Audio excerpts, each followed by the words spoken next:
tell us, what was it like growing up in Ramallah early on? Oh, probably Ramallah, when I was growing up, probably was the best place on earth to grow up in. It was a small village. The whole village were your parents. You get caught doing anything wrong, doesn't matter who it was. They grabbed you by the ear, took you to your parents, told them I saw him doing so and so. And I mean, the whole village watched after every child, and it was a great time, peaceful, a lot of love, and really it was very enjoyable. Growing up with your friends and family, would you all go run all around town? Where would you play? Were there woods close by? Tell us a little bit about, as a kid there, Yeah, as a kid, the whole Ramallah was one territory for everybody. You didn't just stick to your own neighborhood. We went all over. In my case, I was one of the privileged ones. I had a bike, and the fact that I owned a bike made me very popular. So we traveled all over, and like I said, it was a very peaceful area, and I had a wonderful boyhood growing up. I still look back with very fond memories on it, yes. Where did you live? I lived in a very nice house in the sort of northwest of Ramallah there. What was Not the name of the neighborhood? Probably 2-3 blocks from the main Manara area. And I grew up in a house that was surrounded with quite a bit of land. And we had every fruit tree you could imagine around the house, as well as my mother grew vegetables all summer long. We had everything: plums, apples, grapes, olives, figs, and everything all summer long. It was very enjoyable. I grew up in a 4-room house, which is probably at that time was bigger than the average house.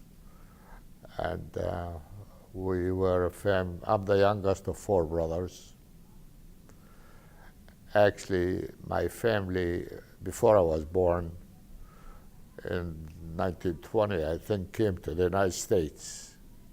They stayed in the United States from 1920 to 1930, went back and bought that house. Then a couple of years later, I came along, and I grew up in that house.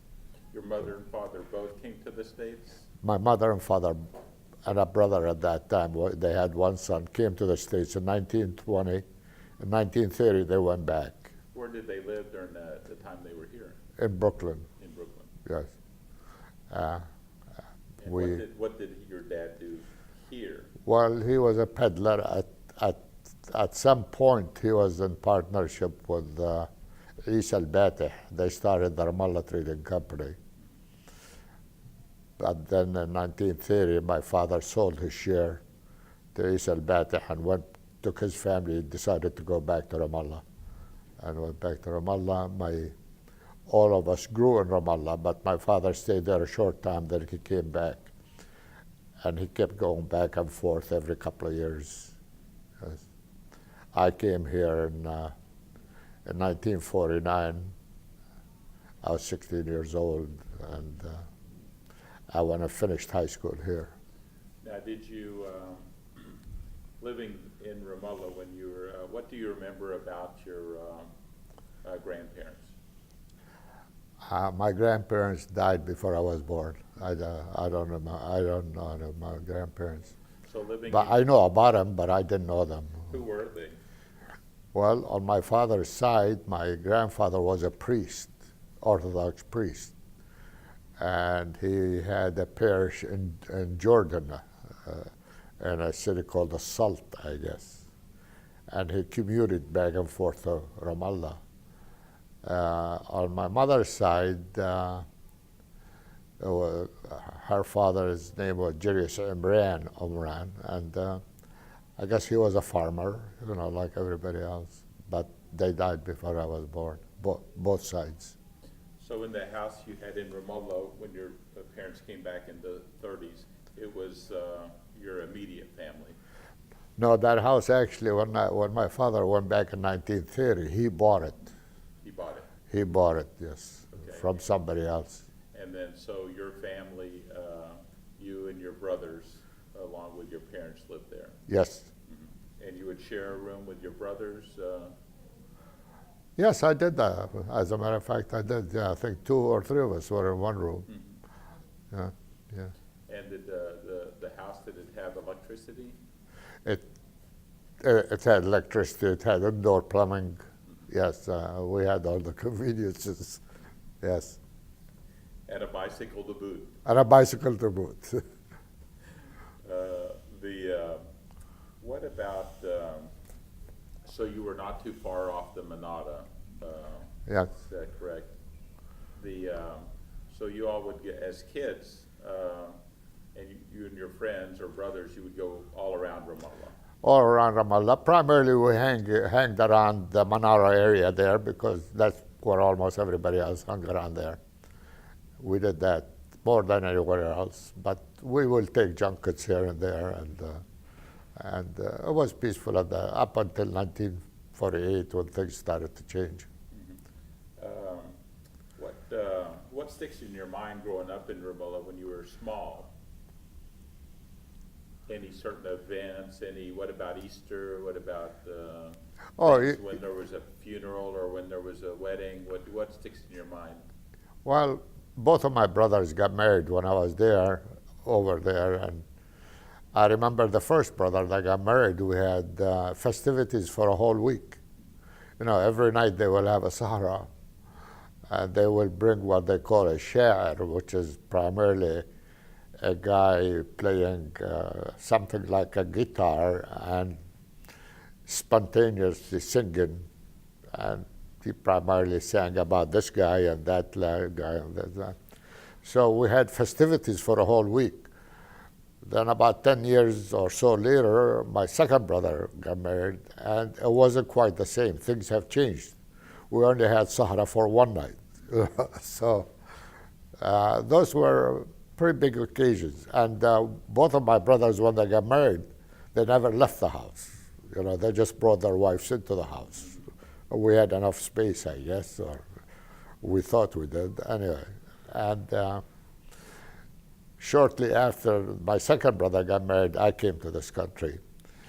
But Easter also there was a big, big event. We not only went around, wished our immediate family happy Easter, we had to go to the third, fourth, and fifth cousin and wish them a happy Easter. And you never left without them giving you an egg. You have to take an egg with you. And it was simple but a lot of fun, really. A lot of fun. Yeah. As you got a little older, say in your teen years, were there movie houses? Did y'all go out? What did you do to entertain yourselves? Well, as I got older, we they opened the pool halls, a couple of them. We hung around the pool hall. We started experimenting with smoking, and then they opened the movie house. We'd go to the movie and hung out on the corner, this corner and that corner, and try to snitch a cigarette here or there. That was it. Yeah.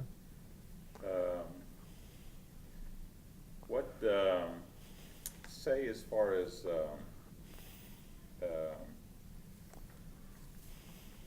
I guess as far when you were, say, a teenager, at this time you'd known, that people were going to the States and not going. Did you think about that as a teenager? Did you think automatically after you finished school you'd go to the U.S., or what was your mindset at that time, or you didn't? Oh, I always knew that I'm coming to the States, but it happened that I came much sooner than I was expected because What had happened is I was going to Abu Raya school, and I was a pretty good student. I was always in the top 4 in my class.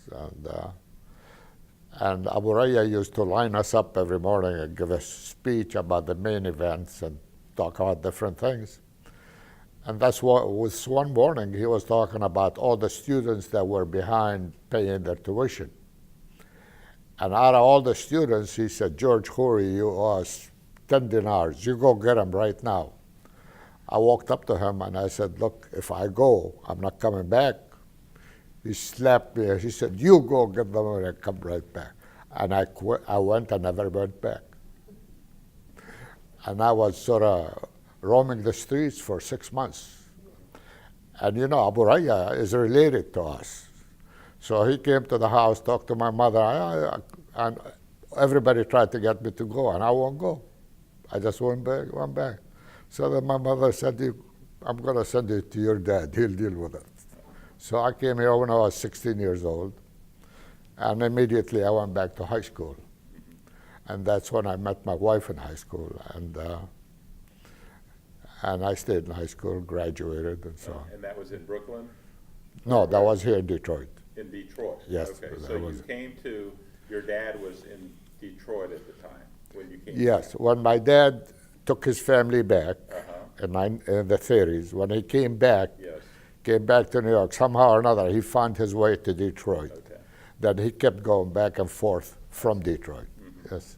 So when you came over, you were 16? I was 16. 16. You flew over, where'd you leave out of? We flew out of Damascus, Syria. Yes, we flew Air France. And it was, you know, it was a big deal to fly back then. We flew from Damascus to Paris, Paris to New York. Then we took the train from New York here. Yeah. Now that was, what year was that?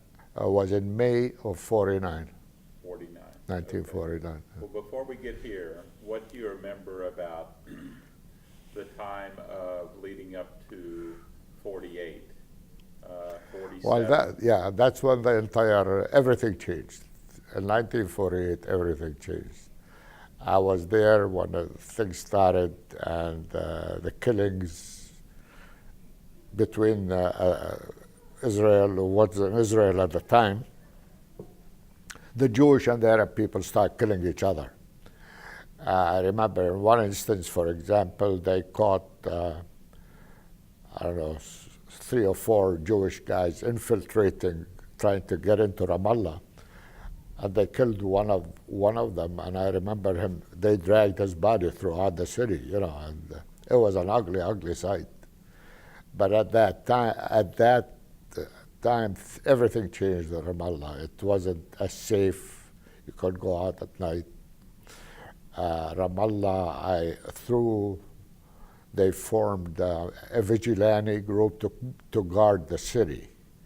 Young men of Ramallah, they were armed, and they were stationed at the borders of Ramallah, because at that time, quite a few instances happened where Jewish people will infiltrate Ramallah, and they will kill livestock or steal or hurt someone. I'm trying to remember the name. They have the name for that group of young men. Every night they went and guarded the city perimeter, and that went on probably till the time I came back here. Yeah. Do you remember the names of some of those men? Oh, they all. I know one of my oldest brother was one of them. You know, his name was Boutros Khoury. You had at that time Ilyas Sam'an. You had, I mean, many. That whole generation volunteered to serve. Yeah. Mm-hmm. The ones that were a little older than you. Yeah, I think that generation were born in the early 20s. Yes, they were young men at that time. They all, served in that capacity. Yes, as volunteers. They never got paid or anything. Yeah. But in 1948, the whole thing changed. Everything changed. It became very difficult to go to Quds, for example, where it was a common thing. You'd go every day. It became very difficult to do that. Then between Ramallah and Quds, there were a couple of settlements, Israeli settlements. I don't know. Yeah, it's about that time. I think the Palestinian people burned that. The Jewish people left in fear. Then the Palestinian people went in and burned the whole two settlements. They burned, and that made things worse. And to go from Ramallah to Al-Quds, you have to go through these settlements, and it became very, very difficult. Beit Yaqub and Kalandia, I think they were called. Yeah. And do you remember anything about the British while they were there, or not much? You didn't see them? I don't remember much about the British, but I know they were there, but I was too young. They left, when I was probably 14, 15 years old, and I really didn't have much dealings with that. Coming back to where we'll get around to where you came back to you came to the U.S. So Yes. you from New York you went to Detroit, right to Detroit. Right. Yes. What did and then there you continued your high school. Yes. Okay. Where did you go to high school? I went to high school in Detroit. I graduated from Northwestern High School. And shortly after that, I got married. I was 20 years old when I got married. And, then I worked here and there, and eventually I started opening up businesses, grocery stores primarily. And from grocery stores, I went to liquor stores. Then the last venture I had, a couple of Hallmark shops, Hallmark gift shops. And, from there, I sort of retired. After a couple of years retirement, I ran the Federation office for about 8 years. And what was, once you got married, you were 20, you said. What was your wife's name? What is your wife's name? My wife, Violet Khamis at that time, or Violet Khamis Ziyada to be exact, yeah. Well, when I came to this country, she was already in high school. So she guided me through high school, the first few months. Then after the first few months, I took over. But the first few months, she showed me how to take the bus, how to go to a lunchroom, how to do this and that. And so you all got married when you were 20. Yes. And you have kids? I have a son, his name is Ron. Ron. Yeah, Ronald. And now he's got two sons. And He's they got are two. in Detroit? Well, they live about 60 miles from Detroit. They're in Lansing, Michigan. And growing up in Detroit, you liked it? You had family and friends here. What did you think about, and what were your relations between Detroit, Ramallah? Yeah, well, I had a large extended family in Detroit, but then at a very young age, I was encouraged to participate in the Ramallah Club, and for somehow or another, I got hooked on it.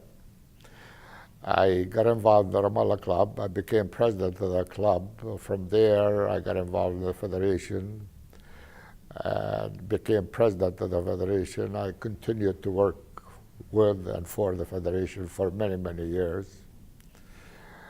When I was federation president, a lot of pressure was put on me to open communication with the PLO. And at that time, the PLO, just saying the word, was dangerous. But I convinced enough people. I took a delegation of 5, and we went and spent a week with the PLO in southern Lebanon. It was a very interesting trip and a very dangerous trip. So we almost got killed 2 or 3 different occasions, But we enjoyed it, and from that year, someone from the Federation went back and visited the PLO or Ramallah. That started that thing. And we started that in 1979. Yeah. 79. I think your father was part of that group who went to, yeah. Not I think, I know he was. He was. Yeah. It was me, your father, Eddie Ajloni, Shawki Ghanem, Ziada Shamiya, Aziz George, Salam Zainaid. I think there were 5 of us.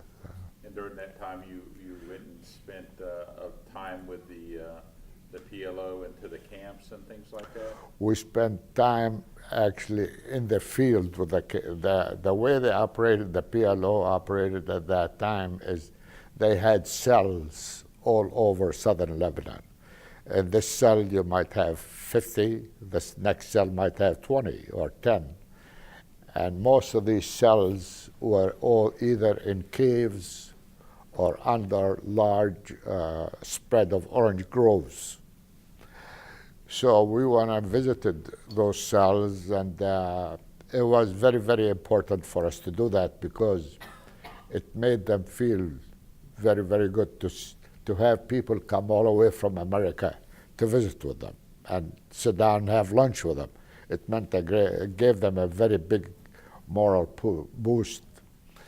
Then after we've done that for 3-4 times, then we start visiting institutions, PLO institutions in and around Beirut and South Lebanon there. And everything was pretty peaceful at that time, really. It wasn't too bad. And the PLO at that time had a lot of influence. We did have a private meeting with Yasser Arafat. To give you an idea about their security, we didn't know that we were going till half an hour before we go, and it was at 1 o'clock in the morning. And on the way there, we had to make 2 stops and change cars because they don't want anybody to know where he was, you know. But it was very, very interesting meeting, and we hugged and kissed and talked. Morale was very, very high at that time. But I think they were also very cocky. We missed a lot of opportunities back then. I think at that time Israel was willing to meet with us, and we set the terms. Of course, now it's different, and I feel bad about that. Yeah. What do you think the future holds as far as Palestine and? Well, you always hope.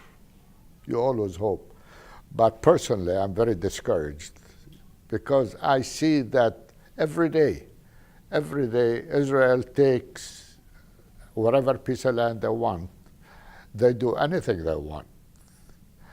And it's very disturbing to me to hear that the president of the Palestinian people, Mahmoud Abbas, if he wants to go to Egypt, he got to get a permission from Netanyahu. That bothers me, you know. He's supposedly the president of a people. He shouldn't have to ask Netanyahu for permission to go to Egypt, but that's the way it is. And to me, that's very discouraging, very discouraging. And I think the longer it goes, we as Palestinian people, the less we're going to end up with. Yeah. What about when was the last time you went back to Ramallah? I went back and forth probably 6 or 7 times. I think the last time I was there probably in the 90s, 92, 3, something like that. You still have relatives there? I have 2nd, 3rd cousins. That's it. Yeah. And between the time you left and then the time you went back in the 90s, what kind of change was there in Ramallah? Oh, dramatic. Really dramatic. In one way, it's great to see the town grow so much. In another way, it's very sad because that spirit of village, is not there anymore. A guy like me, I remember when you couldn't walk a block without seeing someone that you know, and he knows you and knows your mother and father. Now you can walk for 5 blocks and don't know anybody. And to me, that's sad. But that's all the nature of things. I guess that's the way things are growing. Yeah. the last time I went to Ramallah, there were a lot of high-rise buildings under construction, a lot of cement and gravel anywhere you went. And it didn't look as good to me as it did in the earlier days. But that's the way it is, I guess.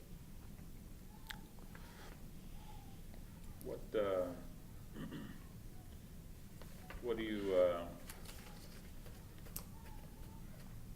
I guess as far as you being involved with the Federation and the local club and such like that, what do you see for the future of those younger generation that may not see this, or may see it later on in the future? What's your kind of prediction about what may happen to the Ramallah people? Well, I see the Federation now and for the last couple of years, and I think it will be for the next few years. I think it's in a transition period. I think I'm glad to see a lot of young people coming in, but I see still a lot of the old folks are not willing to give up much, So I think it's going to take probably 4 or 5 years of a transition. Of course, nobody can tell you the future. All you can do is hope. And I see a lot of talent, a lot of young talented young men and women, and you hope those talented people will come and take over and run it. That's all you can do is hope. Yeah. If someone was watching this in 100 years and they know nothing about Ramallah, what would you tell them about Ramallah? Well, I will tell them that Ramallah is a small village 10 miles west of Jerusalem. At one time, it was primarily an agricultural village. At that time, everyone in that village knew each other. They intermarried from each other. They lived pretty much together. But like every village in the world, it kept growing and growing, and now it's a big city. And it's good to see the growth. It's good to see the improvement. But there's also a part that's you hate to see going, and that's the old spirit that was in Ramallah, where everyone watched after everyone else, but that spirit is not there anymore. Yeah. What else would you like to add? Well, I don't know. Would like to. I've been here all, like I said, most of my life. I still feel that Ramallah is still in me. It's in my blood. I wouldn't hesitate to go back anytime, but I'll go back as a visitor, as a tourist. Ramallah soil always draws you back. If you were born and raised in Ramallah, you'll never get rid of that. It'll stay with you till the day you die. Yeah.